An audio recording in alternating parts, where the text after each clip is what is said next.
तो दोस्तों आजकल हमारे देश में एक ऐसी बहस चल रही है जिसका ना तो सिर है, ना पैर है, ना कुछ और है। यानी गड़े मुर्दों को उखाड़ने की एक परंपरा हमारे देश में, एक नई परंपरा चली है।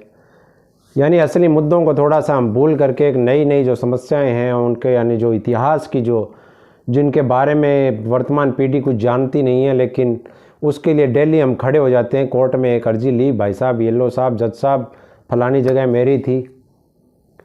तो आज उसी जगह पे, यानी एक उसी विषय पे जो ताजमहल के नाम पे जो विवाद छिड़ा हुआ है, तो उसके कुछ तथ्य है जो मैं आपके सामने यानी बताना चाहूँगा कि इन तथ्यों का एक्चुअल में क्या था, वो ज़मीन किसकी थी जिस पे ताजमहल बना हुआ है, राजा मान सिंह जी और राजा जय सिंह जी और शाहजहाँ के बीच में क्या क्या समझौता हुआ था उस ज़मीन के बारे में, और उन 22 कमरों का राज कि वो कमरों को लास्ट बार कब खोला गया था और वो कमरे क्यों बंद हैं, इस पूरे वीडियो में मैं आपको बताऊंगा। तो वीडियो को पूरा देखिएगा, और अगर वीडियो अच्छा लगे तो चैनल को सब्सक्राइब करना ना भूलेंगे।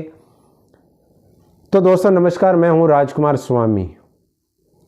अब बात आपको ये बताते हैं कि 1631 में क्या होता है कि मुमताज़ की मौत हो जाती है। मुमताज़ कौन थी? शाहजहाँ की पत्नी थी, रानी साहिबा।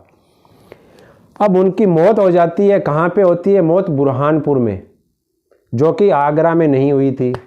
मंगलवार का दिन था, 20 जून 1631 को उनकी मौत होती है।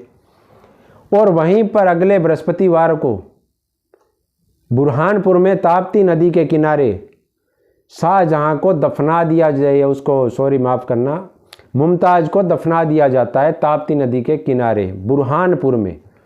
लेकिन मुमताज़ जो है मरने से पहले शाहजहाँ से एक यानी वचन लेती है कि आप मुझे वचन दीजिए कि मेरी याद में आप मुझे कितना याद करोगे, कि ऐसी चीज़ बनाओगे जो दुनिया में सबसे अलग हो। तो शाहजहाँ उसको वचन दे देते हैं, और उसी वचन को पूरा करने के लिए वो सोचते हैं कि ऐसी क्या चीज़ बनाई जाए। तो अंत में उन्हें याद आता है कि एक ऐसा मकबरा बनाया जाए जो पूरी दुनिया उसको देखे। अब मकबरे का तो उनको दिमाग में ख्याल आ गया, लेकिन अब ये ख्याल आया कि ये बनाया कहाँ पे जाए। तो जो वहाँ पे उस समय उनके जो यानी कहते हैं जो भी आसपास पड़ोसी जो भी उनके साथ रहे होंगे, तो उनसे बात विचार विमर्श किया। तो उन्होंने कहा कि भी आगरा के अंदर जो है आप यमुना नदी के किनारे पे इसको बना लिया जाए, यह सबसे अच्छी जगह है। अब साहब जगह भी पसंद कर ली। अब जगह किसकी थी? जगह थी यानी हमारे राजस्थान में जो महाराजा जो थे आमेर के, जय सिंह जी और मान सिंह जी, यानी उनके जो दादाजी थे।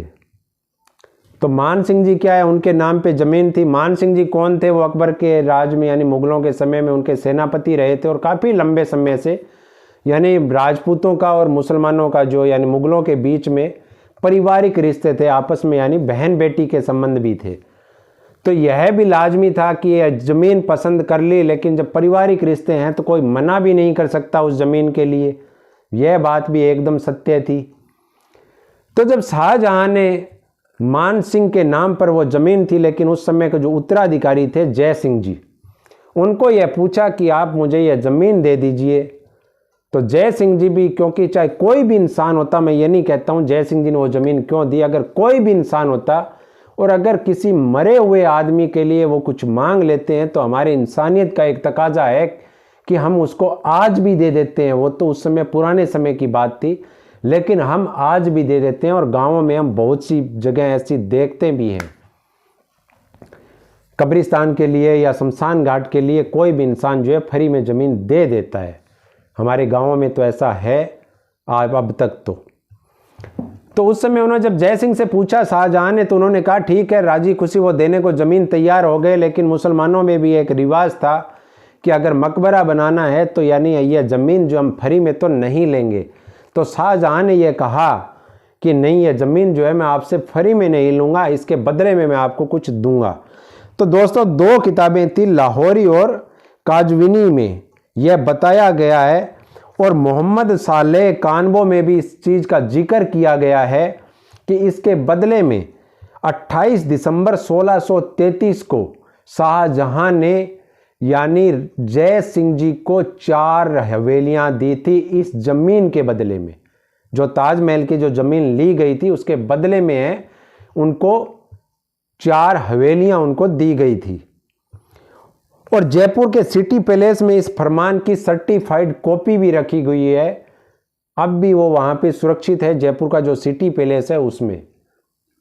तो दोस्तों यह इतिहास की बातें हैं, कुछ किताबों से, कुछ यानी इतिहास से मैंने यह निकाला था। अब कितना सच है कितना झूठ है यह मुझे नहीं पता। जो तथ्य मुझे मिले थे वो मैंने आपके सामने किए।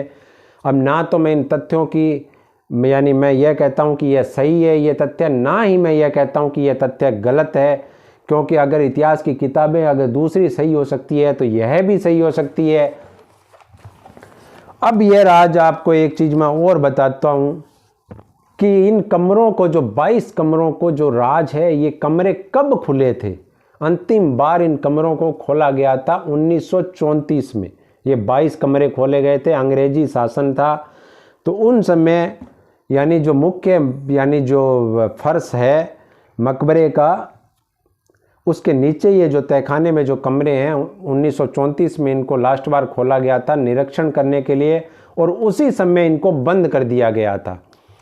अब इनको वापस बंद करने का जो यानी क्यों किए गए, इसके बारे में कुछ सिद्धांतकार ये मानते हैं कि इन कमरों को इसलिए बंद किया गया था कि इन कमरों में जो तहखाने में ये 22 कमरे हैं, इनमें कार्बन डाइऑक्साइड गैस की मात्रा जो है जब अधिक हो जाती है तो वही कार्बन डाई जो है कैल्शियम कार्बोनेट में बदल जाती है।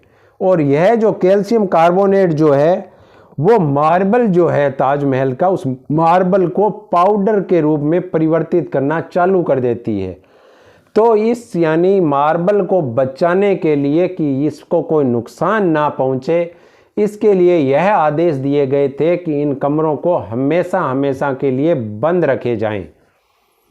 अब दोस्तों यह कारण हो सकता है या कोई दूसरे कारण हो सकते हैं, मैं यह नहीं बता सकता हूं, लेकिन मैं आपको इतना ज़रूर बता सकता हूं कि अगर हम ज़्यादा से ज़्यादा इतिहास पर ध्यान ना देके अगर वास्तविक मुद्दों पर ध्यान दिया जाए कि हमारे देश में वास्तविक मुद्दे क्या हैं, पड़ोसी देश श्रीलंका और पाकिस्तान के हालात देखे जाएं कि यानी वर्तमान में वहाँ इतनी अराजक स्थितियाँ क्यों बनी हुई है, हमारी आने वाली पीढ़ी को हम क्या देंगे, अगर इन फालतू मुद्दों को छोड़ करके और असली मुद्दों पर अगर बहस हम करेंगे तो यह हमारी आने वाली पीढ़ी के लिए और हमारे देश को सोने की चिड़िया बनाने के लिए ज़रूर कारगर साबित होंगे, अगर हम हमारे भविष्य पर चर्चा करेंगे तो। बाकी मुद्दे बहुत हैं, अदालतें भी बहुत हैं, कितने भी हम कुछ भी कर सकते हैं। डेली आप कोई ना कोई फाइल लेके खड़े हो जाइए, वकील बहुत हैं, अर्जी लगा देंगे साहब। कल कोई लाल किले के लिए चला जाएगा, मैं भी बोल सकता हूँ साहब लाल किला मेरे परदादा की ज़मीन पे है, अब उसका कोई मतलब नहीं है। खैर छोड़िए दोस्तों, वीडियो कैसा लगा बताएंगे ज़रूर। जय हिंद, जय भारत। सावधान रहें, सतर्क रहें, फालतू के मुद्दों से बच करके रहें।